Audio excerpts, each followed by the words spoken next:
하나님의 말씀 창세기 23장 1절에서 20절까지 한 절씩 교독하겠습니다. 사라가 127세를 살았으니 이것이 곧 사라가 누린 햇수라.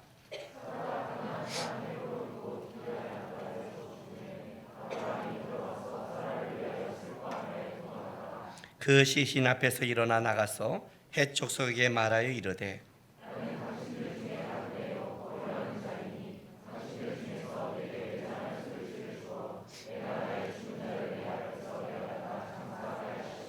햇 족속이 아브라함에게 대답하여 이르되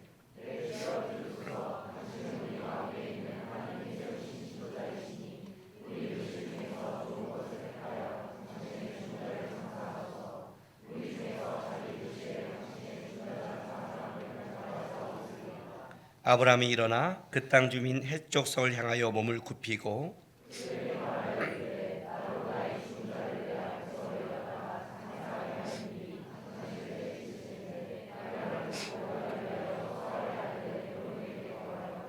그가 그의 밭모리에 있는 그의 막벨라 굴을 내게 주도록 하되 충분한 대가를 받고 그 굴을 내게 주어 당신들 중에서 매장할 소유지가 되게 하기를 원하노라 하매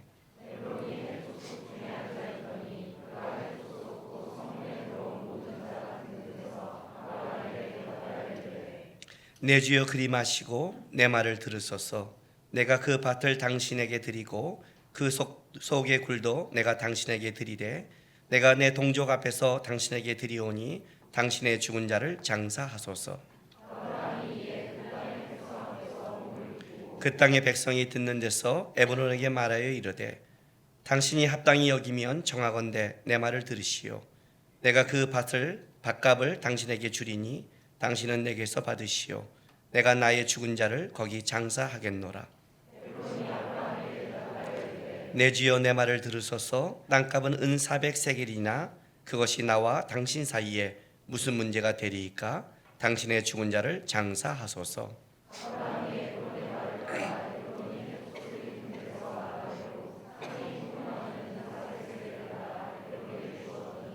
마므레 앞 막벨라에 있는 에브론의 밭 곧 그 밭과 거기에 속한 굴과 그 밭과 그 주에 둘린 모든 나무가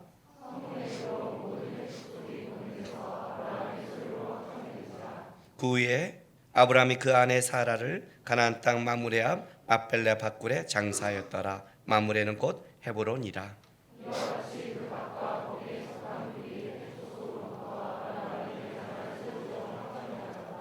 아멘.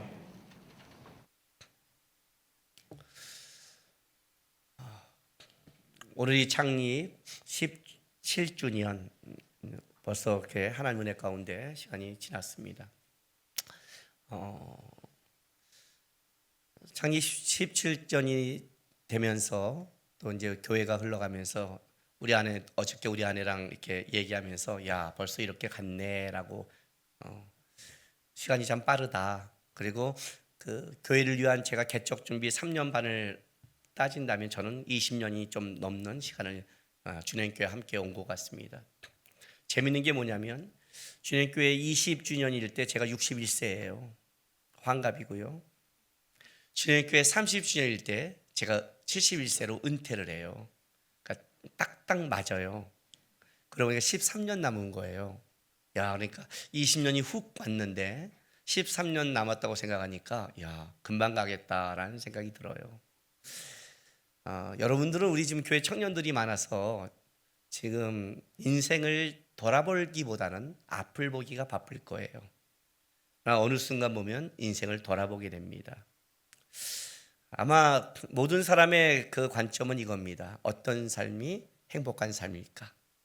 그렇죠? 행복하기 원하시잖아요. 어떤 삶이 행복한 삶일까요? 삶을 살아가면서 그리스도인이 가장 조심할 것이 뭐냐면 내 삶은 어떤 삶일까 합니다. 나의 삶, 나의 비전, 나의 꿈, 나의 행복, 이것이 여러분 안에 머리에 계속 깊게 들어가다 보면 뭐가 여러분에게 딱 중심이 되냐면 내가 중심이 됩니다. 기독교에 있어서 가장 큰 적은 항상 인본주의였습니다. 내가 하나님같이 되리라. 이것이 타락의 시작이었습니다. 세상 사람들에게 있어서 가장 큰 주제는 이겁니다. 자기의 행복입니다. 그러니까 자기의 행복을 위해서라면 뭐예요? 과감하게 나에게 맡겨진 것을 다 자를 수 있고 버릴 수 있는 게 그게 이 시대입니다. 여러분마저도 극히 개인적인 사고를 갖습니다. 교회 모임을 가거나 뭘 해도 어떤 생각을 하면 내가 왜 꼭 그래야 돼? 이렇게 말을 합니다. 왜? 내 삶이니까. 내 삶이니까. 그 내 삶이 뭘까요 도대체? 내 삶이란 게 뭘까요? 놀라운 건 뭐냐면 우리의 삶에는 시간이 정해져 있다는 겁니다. 여러분이 내 삶이란 그 내 삶이 내가 시작해서 시작한 삶도 아니고 내가 끝맺는다고 끝맺는 시간도 아닙니다. 내가 이 땅에 태어나고 이 땅에 시작한 것도 주님이 시작한 것이요, 여러분을 데리고 가는 것도 주님이 데려갑니다. 결국 내 삶은 주님이 시작하고 주님이 끝맺을 그 기간 동안만 내 삶이라고 말합니다. 그리고 그 삶은 뭘 결정짓냐면 심판이라는 것으로 들어갑니다. 심판이라니까 어마어마하지만 판단받는다는 뜻입니다. 어떻게 살았는지. 삶이 죽으면 끝입니까? 그렇지 않습니다, 여러분. 삶은 죽음이 끝이 아닙니다. 오늘 창세기 23장의 이야기는 사라가 죽은 것을 갖고 지금 아브라함이 사라를 묻을 그 땅을 막벨라구를 해쪽 속에 에브론에게 사는 겁니다. 지금 그걸 한 장을 다루고 있어요. 한 장을. 왜 이 사라의 죽음에 이걸 다루는 걸 성경은 이렇게 화려했을까요? 도대체 왜? 죽음은 끝나나요? 아니에요, 여러분. 죽음은 끝나지 않아요. 죽음이 끝난다는 건 이거예요. 하나님이 우리에게 하나님을 배우고 하나님 앞에 살아갈 수 있는 그 기회의 시간이 끝나는 뿐이에요. 그것만 끝날 뿐이지 그 다음에는 뭐냐면 하나님 앞에 서야 되고 하나님 앞에서 판단받는 시간이 있는 거예요. 우리가 지금 성경에서 모든 인물들은 다 죽은 자들입니다. 그렇지 않아요? 성경의 모든 본자는 죽은 자예요. 그러나 이들이 죽었습니까? 아니잖아요. 분명히 사라도 죽었고 아브라함도 죽었지만 오늘 우리 이 아브라함과 사라의 이야기를 하고 있고 이들은 분명히 죽은 자로 끝나는 게 아니라 그의 삶의 이야기는 살아있는 모든 믿음의 사람에게 지금도 얘기되고 있고 들려지고 있는 거예요. 나만 끝났다고 생각하지 실제 우리의 삶은 끝난 게 아니라 그건 들려지는 거예요. 열왕기를 보면 선한 왕들은 항상 이렇게 말합니다. 그는 다윗의 길을 따랐더라. 악한 왕들은 항상 이렇게 말합니다. 여로보암의 길을 따랐더라. 끝나지 않습니다, 여러분. 삶을 왜 바르게 살아야 되고 최선을 다해 살아가야 되냐면 살다 대충 하다 끝나면 안 되면 말지 그렇게 하면 안 되냐면 하나님께서 우리에게 주신 그 삶의 동안이 우리를 판단하는 유일한 기준으로 하나님 우리에게 줬기 때문에 그렇습니다. 오늘 여러분은 지금 주 앞에 예배하러 나왔습니다. 이 오늘이라는 게 얼마나 귀한 줄 아십니까? 오늘이라는 것은 여태까지 내가 잘못 살았다 할지라도 오늘 하나님 앞에 돌아올 수 있는 기회를 줬다는 겁니다. 아셨습니까? 만약 여러분이 오늘 생을 마감하면 여러분은 기회가 없는 겁니다. 죽음이란 기회가 끝났다는 데서 저주인 겁니다. 이제 다시 돌이킬 수 없다는 데서 무서운 겁니다. 그게 죽음의 무서움입니다. 그렇다면 우리는 삶에 하나님이 주신 생에 대한 고민이 시작돼야 됩니다. 그 고민이 나의 삶은 무엇일까? 나는 어떻게 하면 행복할까? 나는 누굴까? 나에 대해서만 집착하면 여러분들은 아무 해답을 못 찾습니다. 그건 세상 사람이 하는 겁니다. 그리스도인에 있어서의 해답은 나의 사명과 연결되어 있습니다. 나의 삶은 나의 사명과 연결될 때 답이 나옵니다. 세상 사람에게는 사명이라는 게 없습니다. 다른 말로 할게요. 사명이란 하나님이 나에게 맡겨준 겁니다. 부탁하신 거라는 거죠. 그게 사명이에요. 그리스도의 삶은 사명과 연결됩니다. 하나님이 나에게 맡겨진 그 사명을 잘 감당한 자를 착하고 충성되다고 말하고 그 사명을 감당하지 않고 헛수고한 자를 방탕하다고 그랬습니다. 방탕이란 낭비하다 허비하다는 뜻으로 하나님이 주신 시간과 물질과 재능을 하나님의 뜻 가운데 쓰지 않고 다른 데 썼다는 뜻입니다. 허비했다는 뜻입니다. 세상 사람이 보기에 윤리도덕적으로 잘 산다 할지라도 그것이 하나님과 관계가 없다면 그것이 방탕하다고 성경은 얘기합니다. 왜? 사명을 감당하지 못한 겁니다. 그래서 그리스도인은 항상 뭐와 연결되냐면 내 삶이 무엇일까를 떠나서 내 사명이 무엇일까를 봐야 됩니다. 왜냐하면 사명은 주님께로 주어진 거기 때문에 그렇습니다. 그러니까 내 사명이 뭐냐는 이겁니다. 주님이 나에게 맡겨준 게 무엇인가? 주님이 나에게 부탁한 게 무엇인가? 내 삶을 통해 주님이 드러나기를 원하신 게 무엇인가를 고민하지 않으면 여러분들은 여러분들의 거에 묶이고 여러분의 것이 다 인생의 목적이 되고 그것이 무너지면 세상에 없는 것처럼 생각하고 막 살아갑니다. 나의 사명은 무엇일까요? 신앙의 이 문제는 하루하루 생각해야 됩니다. 왜냐하면 하루에 아침에 주님께서 여러분의 잠을 깨웠다는 것은 하루의 사명이 있는 겁니다. 즉 오늘 하루 주님께서 우리에게 원하는 삶이 있는 겁니다. 그 싸움이 신앙의 싸움입니다. 그냥 예배드리고 가서 오늘 그냥 밥이나 먹고 신나게 놀다 가는 그런 인생이 아니라 똑같이 밥을 먹고 똑같이 살아가도 내가 그리스도에서 오늘 주님을 바라보고 배워야 될 삶의 목적이 있다는 겁니다. 그 삶의 목적이 왜 이렇게 중요한 줄 아십니까?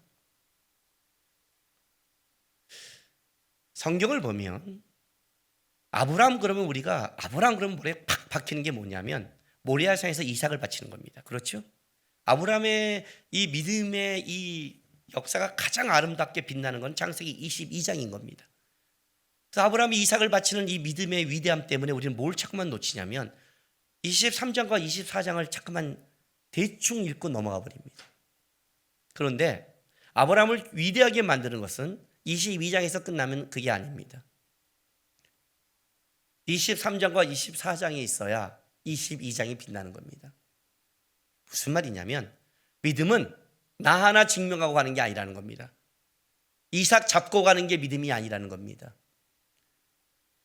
23절과 24장에 가장 중요한 건 뭐냐면 그 아브라함의 믿음이 누구에게 흘러갔냐를 보여주는 사건입니다. 특별히 24장은 이삭에게 리브가를 결혼시킴으로 2세대를 세웁니다. 즉 아브라함이 후계자를 세우는 겁니다. 이삭이 있어야 아브라함이 위대해지죠. 야곱이 있어야 위대해지죠. 그죠? 오늘날 이렇게 믿음의 사람이 있어야 아주 아브라함을 이야기하고 위대해지죠. 만약 믿음의 후손이 없다면 아브라함은 그냥 그걸로 끝난 인생을 살아가는 거기 때문에 그렇습니다. 24장에 아브라함은 2세대를 세웁니다. 23장은 뭘 하느냐? 바로 믿음의 사람들이 어떻게 가야 될 것인지를 아브라함은 값진 희생을 통해 우리에게 보여주는 겁니다. 무슨 말이냐면 우리는 믿음 그러면 나와 하나님의 관계만 보려고 했습니다. 믿음은 흘러가는 겁니다. 믿음은 내 옆으로 흘러가야 되는 겁니다. 그래야 믿음은 아름답고 위대한 것입니다. 그래서 우리가 내 마음대로 못 사는 겁니다. 믿음은 그냥 하나님을 믿는다고 끝나는 것이 아니라 그 하나님의 은혜가 하나님을 흘려보내기를 원하는 거예요. 그게 믿음의 싸움인 거예요. 뭘 먹고 마실까 입을까만 고민하고 그것이 된다고 해서 신앙이 좋고 그것을 간증하고 그것이 하나님의 축복이라고 말하지 마십시오, 여러분. 그것이 하나님과 관계없는 것이라면 아무것도 아닌 겁니다. 신앙의 싸움은 그보다 더 고급진 것이고 그보다 더 대단한 겁니다. 먼저 우리가 아브라함이 한 게 무언가를 좀 생각하면서 도대체 우리가 어떤 신앙을 살아야 될까를 좀 고민했으면 좋겠습니다. 오늘 이 창세기 23장은 사라의 죽음으로 시작합니다. 여인 중에 여인이 죽었을 때 그 여인의 죽을 때의 나이를 유일하게 기록하는 것은 사라밖에 없습니다. 그만큼 1세대의 믿음의 여인 사라의 죽음은 굉장히 중요한 겁니다. 오늘 1절에 사라가 127세를 살았으며 라고 말하면서 이제 보세요. 4절에 이렇게 말합니다. 5절 6절 보세요. 5절 아브라함이 이제 사라의 매장지를 구하는데 자, 해족속이 5절에 아브라함에게 대답하여 이르되 내 주여 들으소서 당신은 우리 가운데 있는 하나님이 세우신 지도자이시니 우리 묘실 중에서 좋은 것을 택하여 당신의 죽은 자를 장사하소서. 우리 중에서 자기 묘실에 당신의 죽은 자 장사함을 금할 자가 없으리다 라고 우리 중에 어떤 사람을 선택해도 당신에게 묘실을 줄 겁니다. 근데 그냥 이렇게 준다가 아니라 왜 주냐면 여기 당신은 우리 가운데 있는 하나님이 세우신 지도자라고 말합니다. 이렇게 말한다는 것은 아브라함이 그의 인생을 어떻게 살았는지를 우리에게 보여주는 가장 중요한 것이 되죠. 그렇죠? 이방인들 핵족속 속의 아브라함의 인생길에 그들이 본 게 뭐냐면 아브라함의 다름을 본 거죠. 롯이 끌려갔을 때 318명을 데리고 와서 끌고 왔던 아브라함의 용맹도 받고, 아브라함이 이삭을 바친 다음에 아브라함이 더 깊어진 신앙을 통해서 아브라함의 변화된 다름을 받죠. 그들이 말하기를 당신은 하나님이 세운 지도자입니다 라는 만큼 아브라함은 존경받는 인생을 살았습니다. 아브라함이 그에게 존경받는 인생을 살았지만 실제 아브라함의 삶은 그들 가운데 사라를 묻을 만한 땅 조금도 없는 인생이었다는 게 아브라함의 삶입니다. 그래서 아브라함 보세요. 4절에 아브라함이 이렇게 고백을 해요. 나는 당신들 중에 나그네요 거류한 자니 당신들 중에서 내게 매장할 소유주를 주어 내가 나의 죽은 자를 내 앞에서 내어 장사하게 하소서. 그죠? 그렇게 존경받은 인생을 살았지만 아브라함은 그 땅에서 나그네요 거류자라고 합니다. 나그네요. 예. 일반적으로 자신이 거류할 땅에서 누릴 소유가 없는 사람, 지나가야 될 사람이죠. 예? 이때 아브라함은 가나안 땅에 산 지 60여 년이 지났습니다. 우리가 어디 가서 60여 년을 살았다 그러면 아마 그 나그네라보다는 형제처럼 대접받을 겁니다. 그러나 아브라함의 믿음의 길은 60여 년이 지났지만 자기가 거처할 만한 없는 여전히 하늘 보고 살아간 사람입니다. 그러다 사라가 죽었습니다. 존경받는 인생이었길래 이 땅에서 사라를 묻는데 해족속이 말합니다. 당신은 참 하나님의 지도자로 본받을 인생을 살았습니다. 우리 중에 당신이 만약 땅을 달라면 거절할 사람이 없을 겁니다. 아브라함이 어느 땅을 선택하냐면 에브론 땅을 선택합니다. 그런데 이제 이 땅을 갖는 장면이 재밌습니다. 10절 보세요.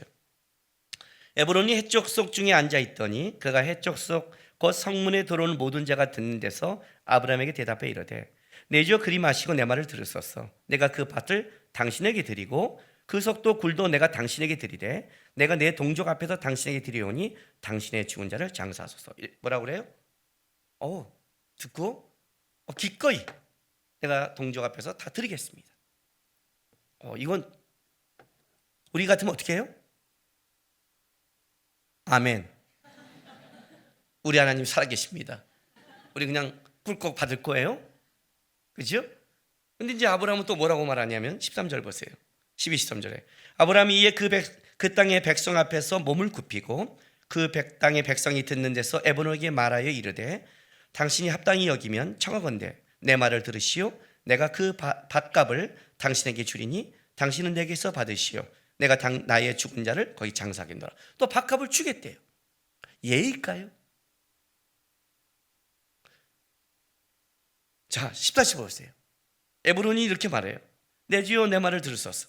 땅값은 은 400세겔이나 굉장히 큰 거예요. 굉장히 큰 값이에요. 은 400세겔은 비싼 가격인데 그것이 나와 당신 사이에 무슨 문제가 되리까? 당신의 죽은 자를 장사했어. 요쯤 되면 한 번 정도 거절했으니까 정 그러시다면 이렇게 나가야 되잖아요. 굉장히 비싼 거니까. 그죠?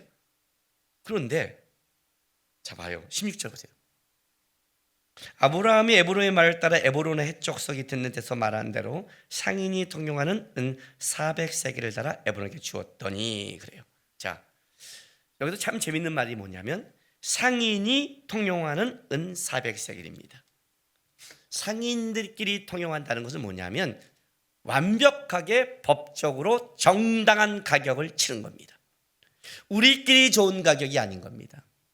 정 그러면 받는데 그렇다고 또 내가 그냥 받기 못하니까 그럼 이 정도는 받으시오가 아니라 정확하게 상인들이 만약에 내가 아니라 다른 사람이 이걸 하더라도 똑같은, 그러니까 모든 사람들에게 이렇게 말하는 거예요. 아브라함이 요만큼도 거저받지 않았다. 에브롬이 정당한 가격으로 팔았다를 인정시킨 거죠. 그렇죠? 왜요? 도대체? 오늘 여기 참 재밌는 말이 있습니다. 자 보세요. 다시 돌아갈게요. 10절에 에브론이 헷족속 중에 앉아있더니 그가 헷족속 곧 성문에 들어온 모든 자가 듣는 데서, 성문에 들어온 모든 자가 듣는 데서. 자, 11절. 내가 내 동족 앞에서 당신에게 드리오니. 그죠? 자, 성문에 모든 들어온 모든 사람 앞에서, 내 동족 앞에서 당신에게 준다는 거예요. 이렇게 말하는 거예요. 그러니까 봐요.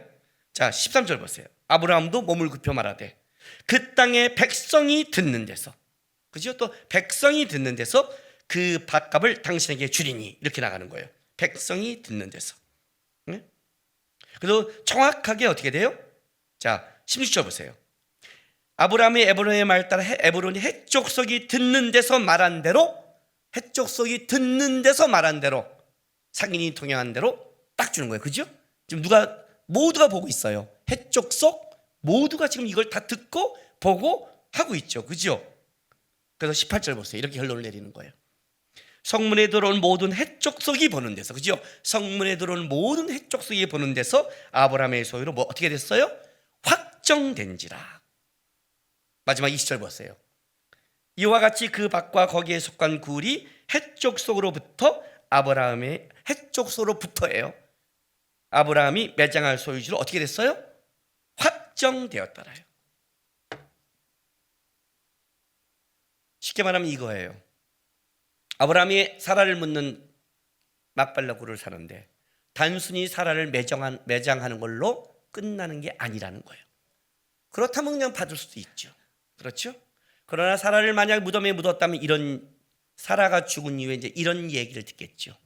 그 무덤을 볼 때마다 에브론이 베푼 땅, 헷족속이 은혜 베푼 땅, 아브라함에게 준 땅이라는 것이 평생을 따라가겠죠. 그렇죠?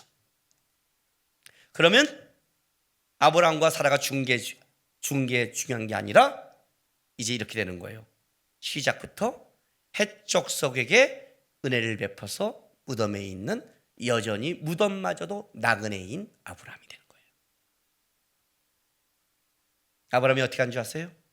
모든 헷족속이 보는 데서 정당한 가치와 가격을 치러서 이 땅은 아브라함이 정당한 가격을 주고 대가를 치르고 산 아브라함의 땅이라는 걸 공표시킨 거예요.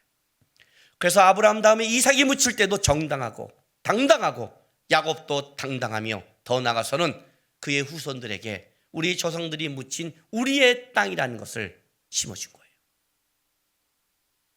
우리의 땅, 하나님이 우리에게 주신 그 땅, 이제 아브라함이 정당한 대가를 치므로 시작한 그 땅이 되어버린 거예요. 누가 우리에게 10억을 대충 준다고 그러면 어떻게 하겠어요? 하겠죠. 우린 돈이 크니까.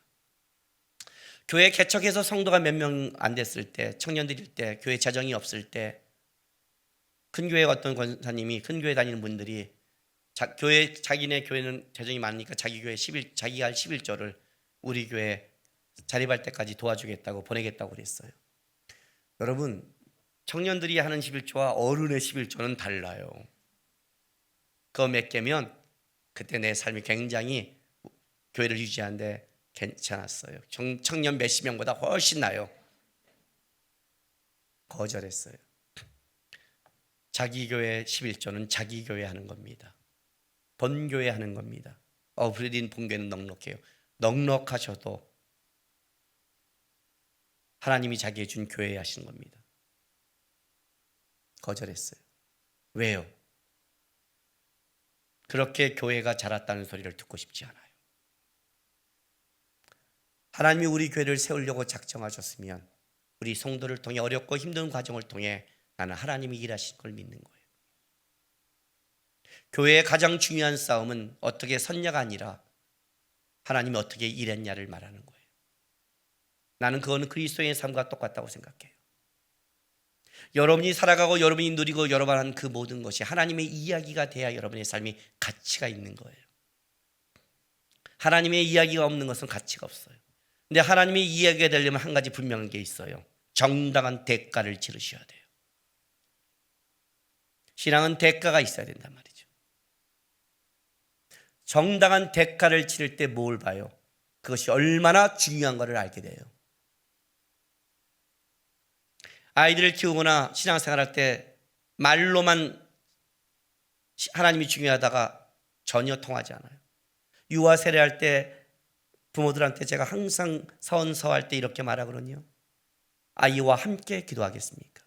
아이와 함께 말씀 보겠습니까?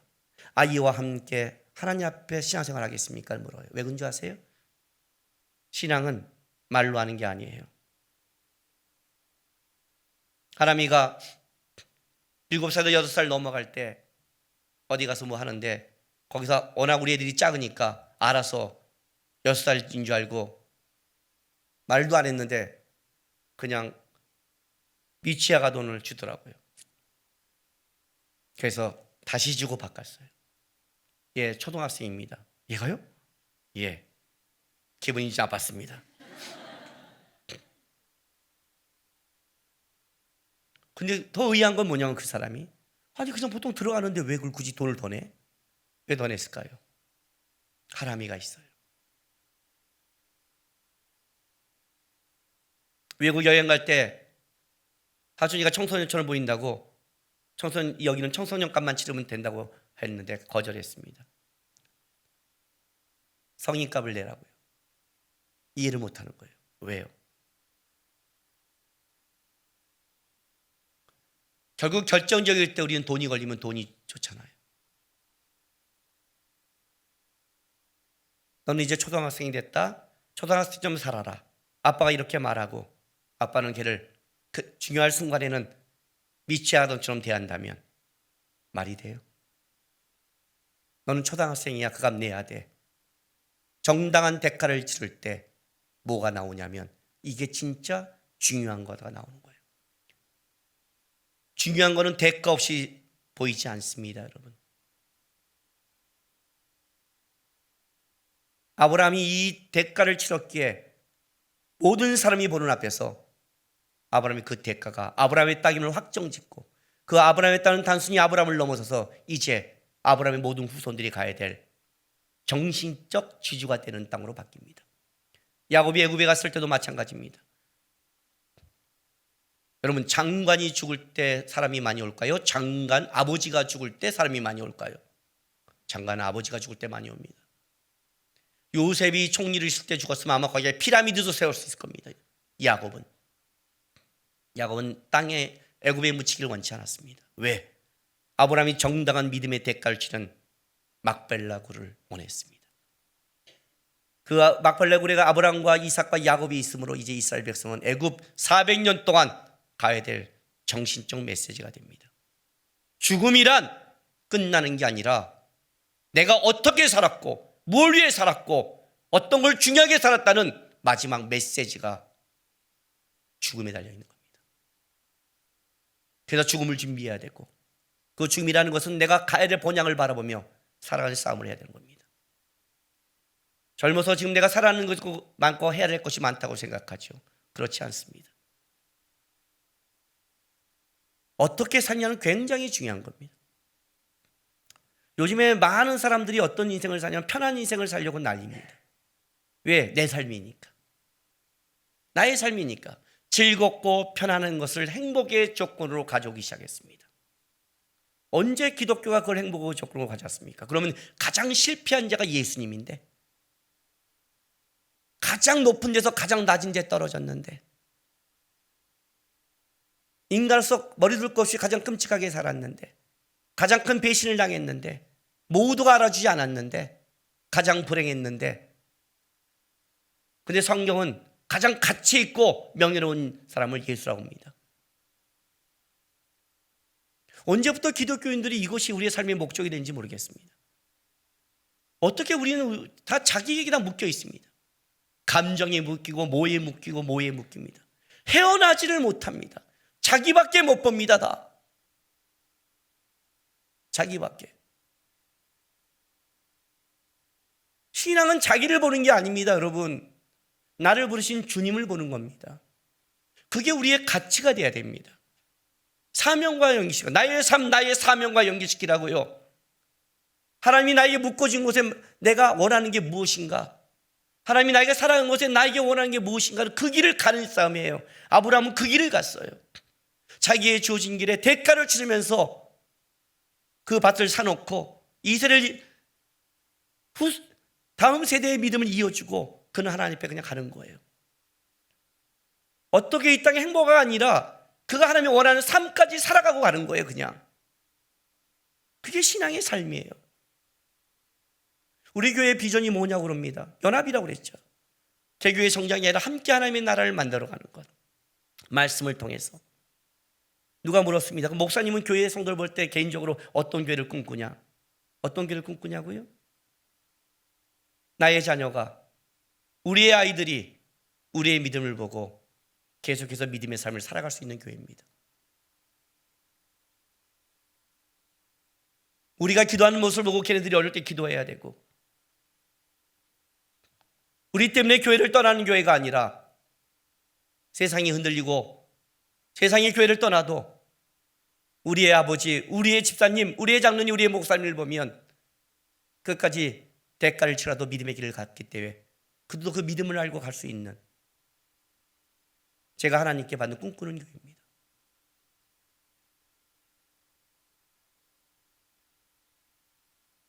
다음 세대 목사님을 위해서 기도한 일은 벌써 10여 년이 지난 것 같습니다. 웃기죠? 벌써 10여 년 전에, 은퇴하기 20여 년 전에 저는 내 후계자를 위해 기도했습니다. 왜요? 우리 교회는 젊어서 나보다 내 다음 목사님과 더 오랜 신앙생활을 해서 말씀과 성도를 사랑하는 목사님이 온다면, 성도를 사랑한다는 건 다른 거 없어요. 옥수동에 있을 때 교회 한 60명, 70명 할 때 교회 왔습니다. 앉아서 예배 드리려고 앉아 있는데, 찬양하고 있는데 이런 생각이 들었습니다. 담임 목사 한 명이 그래도 말씀 전하려고 애쓰고 딴짓만 안 해도 우리 교인 7, 80명이 이렇게 행복하구나. 이렇게 행복하구나. 그냥 평생 이렇게 말씀 전하 지켜가면 우리 성도들이 교회를 만들어서 교회다운 교회를 하겠구나. 세상을 바꾸고 큰 일을 안 해도 저도 우리 교회 성도들은 신앙의 싸움을 하겠구나. 그 생각을 했어요. 여기를 이전에 와서 내가 이런 설교를 하는 거를 기억할지 모르겠어요. 처음 이전 와서 이 건물, 이 인테리어 하고 나서 했을 때 여기 있는 형광등, 여기 있는 의자, 여기 하는 인테리어 하나하나가 성도들의 눈물과 땀을 통해서 세워진 것을 내가 평생을 잊지 않겠습니다. 교회는 하나님과 성도들의 기도와 눈물 속에 세워지는 거예요. 담임 목사 어떤 한 사람으로 세워지는 게 아니에요, 여러분. 그렇게 세워지는 거 아니에요. 교회는 누구나 다 자기의 싸움을 하는 거예요. 그 싸움이 교회의 싸움이에요. 내가 하나님이 나에게 맡겨진 그 길을 가고 그 대가를 치르고 그 길이 끝나면 다음 세대에게 아름답게 물려지는 싸움을 하는 것. 그게 교회의 싸움이에요. 그래서 각자 어떤 싸움을 해야 되냐면 나에게 준 하나님의 신앙의 싸움을 가는 싸움을 하셔야 돼요. 가는 싸움, 버티는 싸움, 함께하는 싸움. 그게 교회의 신앙의 싸움이에요. 나 편한 싸움 말고, 끝나고 청소시켰더니 힘들다고 떠나는 거 말고, 예배드리고 편한 걸 쫓는 걸 말고, 하나님 적어도 나에게 맡겨진 그것은 버티면서 한번 가보겠습니다. 내 대가를 통해서 뭘 배우냐면 신앙이 어떤 건지를 흘러가도록 복의 통로가 되는 거예요. 히브리서 12장 보세요. 시작성경 367쪽입니다. 히브리서 12장 10절부터 13절 제가 읽어줄게요. 그들은 잠시 자기 뜻대로 우리를 징계하였거니와 오직 하나님은 우리의 유익을 위하여 그의 거룩하심에 참여하게 하시느니라.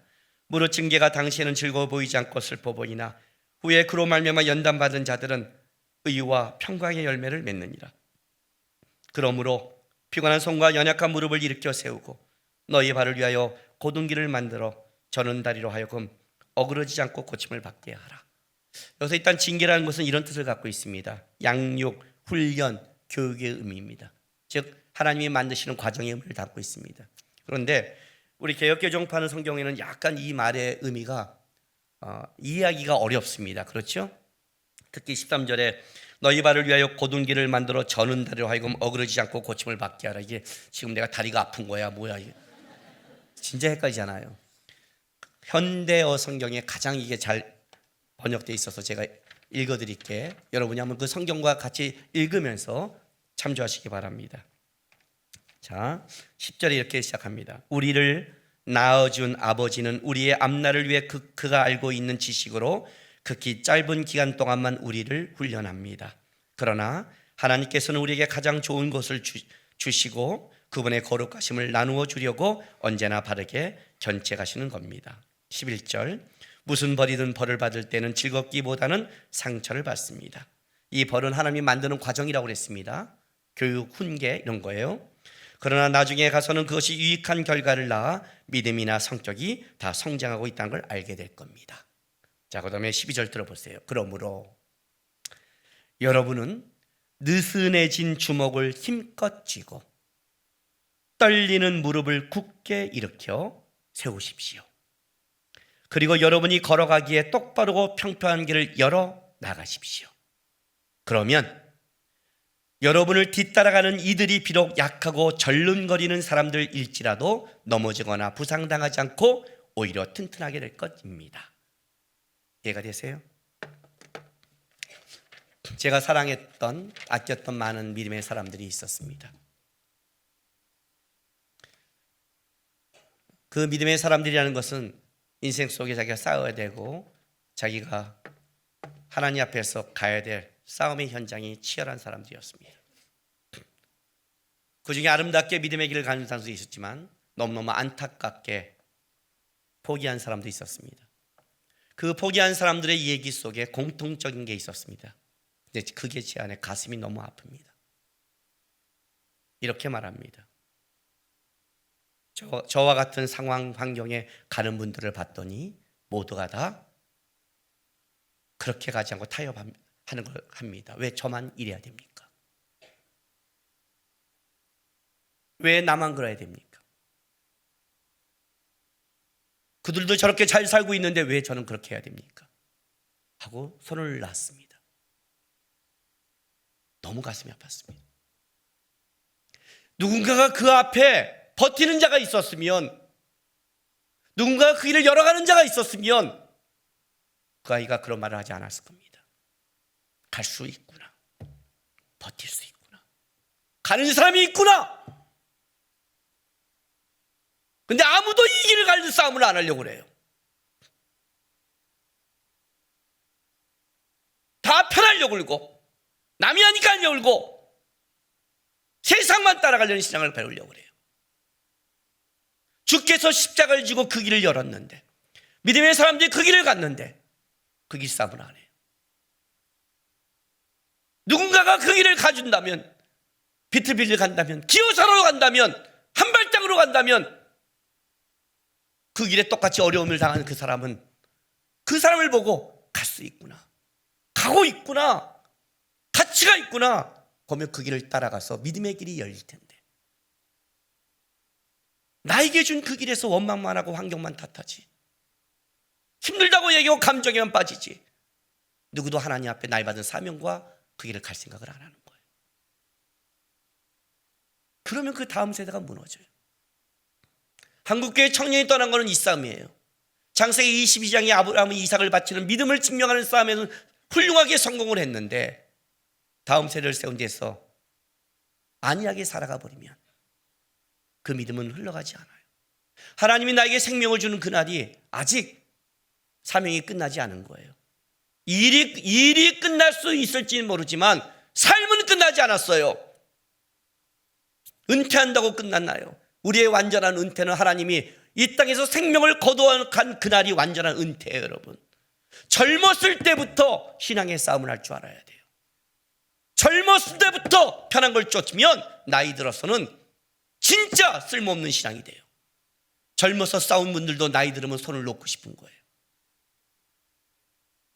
저는 한 발자국 한 발자국 싸우며 가는 데 있어서 어려움과 환난을 많이 당해서 그 가는 게 평생 가는 게 어렵지 않다고 생각했어요. 근데 그렇지 않더라고요. 나이가 들고 몸도 아파오고 싸우는 게 양이 더 커지고 책임의 양이 커지니까 어떤 데 이런 생각이 들어요. 꼭 나만 이렇게 살아야 되나? 그냥 쉽게 갈까? 이런 생각이 들어요. 그렇다고 굳이 막 싸운 게 십자가를 지는 건 아니에요. 이제는 뭐냐면 내 안에서 나도 모르게 그냥 대충 설교하고 대충 가면서 좋게 가자, 이런 마음이 드는 거예요. 그리고 은퇴하고 진짜 쉽게 놀면서 가지, 이런 생각들. 나도 할 만큼 했는데. 뭔지 아세요? 어느 날 깜짝 놀랐어요. 왠지 아세요?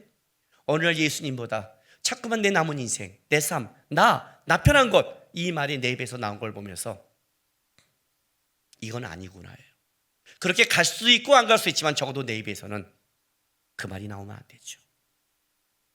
하루의 삶을 주신 하나님 앞에서 오늘도 나에게 주님이 원하는 삶, 오늘도 내가 가야 될 길, 내가 배워야 될 것, 내가 한 발짝으로 더 가면 그만큼 우리 후배가 한 발자국 더 올 수 있다는 거 보고 가는 싸움을 하는 게 신앙의 싸움이죠. 나는 그게 교회라고 생각하고 그게 성도의 삶이라고 생각해. 나의 삶 좀 하지 마세요. 내 행복, 내 편한 것 좀 얘기하지 마세요. 교회에서요. 나의 삶이 나의 사명과 연결됐는지, 나의 삶이 하나님이 나에게 맡겨진 것과 연결될지 좀 고민하고, 하나님이 나에게 원한다면 내 삶은 하나님, 나는 주의 원하시는 삶을 살아갑니다. 내 삶은 내 행복이 아니라 주께서 나에게 맡겨진 것, 그거 감당하는 게 하나님 내 삶입니다. 비틀거리 한번 가보겠습니다. 저도 내가 간 만큼은 누군가는 쉽게 오는 걸 알기에 내 자리에서 한번 버텨보겠습니다. 가보겠습니다. 제가 배운 신앙의 삶입니다. 세상을 바꾸고 큰 영향력을 행할 수 없어도 적어도 하나님, 나에게 준 그 자리에서 물러서지는 않겠습니다. 그 자리를 살아가 보겠습니다. 견뎌보겠습니다. 그래서 누군가가 벅차서 왔을 때 그 앞에 버티는 한 선배가 있으므로 말미암아 자기도 옆에서 같이 앉아서 버틸 수 있는, 같이 싸울 수 있는, 그리고 더 앞서갈 수 있는, 하나님, 그 싸움은 제가 하겠습니다. 저는 주님 교회가 그런 교회가 됐으면 좋겠습니다. 세상이 흔들립니다. 세상이 요동칩니다. 살기 힘든다고 그럽니다. 그러나 여러분, 정신 차리십시오. 일제시대부터 우리나라가 지금 힘들지 않습니다. 우리 부모님 세대보다 우리가 힘들지 않습니다. 전쟁보다 힘들지 않습니다. 독재시대보다 힘들지 않습니다. 여러분, 조선시대보다 힘들지 않습니다.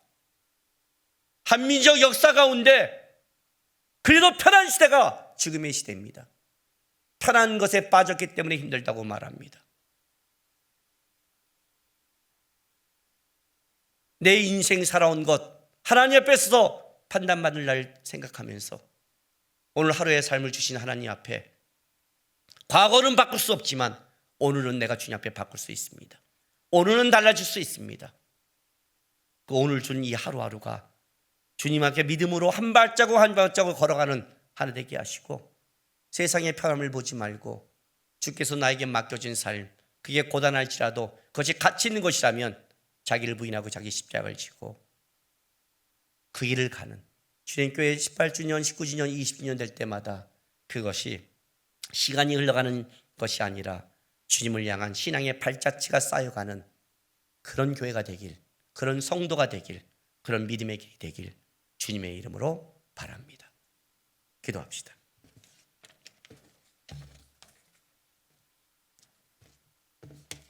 하나님, 세상이 흔들리고 사람들이 변하는 것은 고단함과 어려움이 아니라 우리가 믿음이 없어서 그런 겁니다. 언제나 세상은 우리를 공격해 왔고 언제나 세상은 문제가 있었습니다. 반석이신 주님 앞에, 그 주님 앞에 살아가지 못하는 우리의 삶이 항상 무너졌습니다. 내 삶의 하루하루가 주님 앞에 쌓여가는 인생 되게 해 주십시오. 뭐 하다 왔냐 하면 적어도 한 발자국 한 발자국 걸어오는 싸움을 했습니다. 주님 바라보고 비틀비틀 걸어왔습니다. 내 뒤에 오는 누군가는 조금 쉽게 오라고 믿음에 포기하지 않았습니다. 그런 신앙 되게 해달라고, 편한 신앙이 아니라 가치 있는 신앙 되게 해달라고 우리 시간 다 같이 주님 앞에 기도하며 나가겠습니다. 기도하겠습니다. 거룩하신 아버지 하나님 감사합니다.